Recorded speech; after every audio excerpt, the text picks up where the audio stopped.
C'était censé être un jour de justice. Mais il a commencé avec un éclair de violence et s'est terminé avec une ville en feu. Dans une salle d'audience bondée de Montelieu, la juge Maëlle Dupont venait de prononcer une peine historique.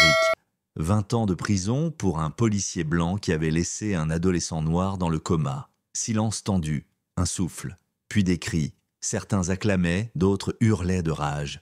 Et au milieu de ce chaos, un flic nommé Arnaud Lefebvre a sorti son taser et a abattu la juge juste là, sur le sol froid de son propre tribunal. Elle s'est effondrée, sa robe noire entortillée autour de ses jambes, son corps secoué par les décharges, pendant que Lefebvre souriait, un sourire glacial, comme s'il avait simplement rétabli l'ordre des choses.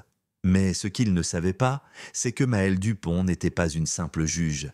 Elle siégeait à la Cour suprême, et il venait de déclencher une tempête qu'il ne pourrait jamais contenir. Quelques heures plus tard, au lieu d'être en cellule, Lefebvre était en congé administratif, bien au chaud chez lui, bière à la main, télé allumée sur des images de manifestations qui s'enflammaient. Le commissaire Morel tenait la ligne. L'agent a réagi sous pression. Bien sûr, toujours la même excuse.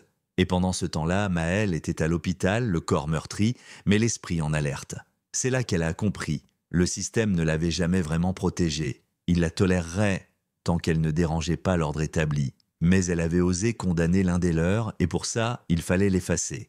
Et ils ont essayé. D'abord, on a retrouvé de la drogue dans sa voiture, plantée par un jeune agent, Kevin Lemoine, à la solde du commissaire. Puis, ils l'ont arrêté, menotté comme une criminelle, tout ça sous les caméras d'un média indépendant bien placé. Mais Maëlle n'était pas seule.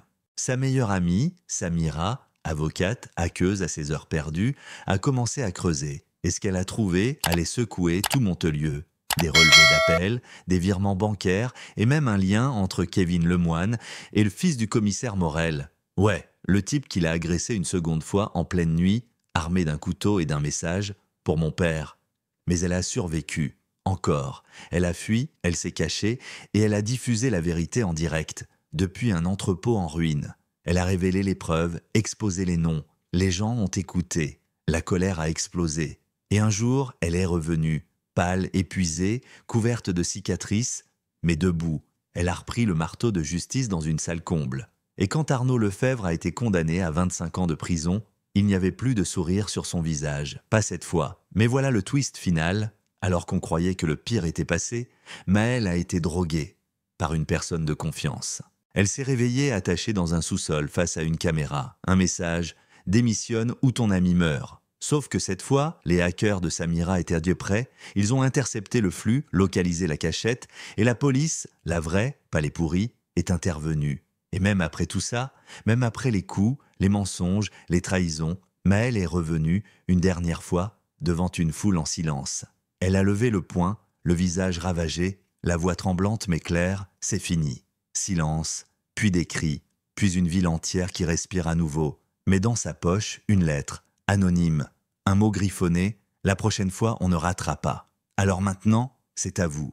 Est-ce que la justice a triomphé ou est-ce qu'elle n'a fait que survivre, encore une fois, au bord du gouffre? Dites-moi ce que vous en pensez. Est-ce qu'on peut encore croire au système? Ou faut-il tout faire sauter pour recommencer?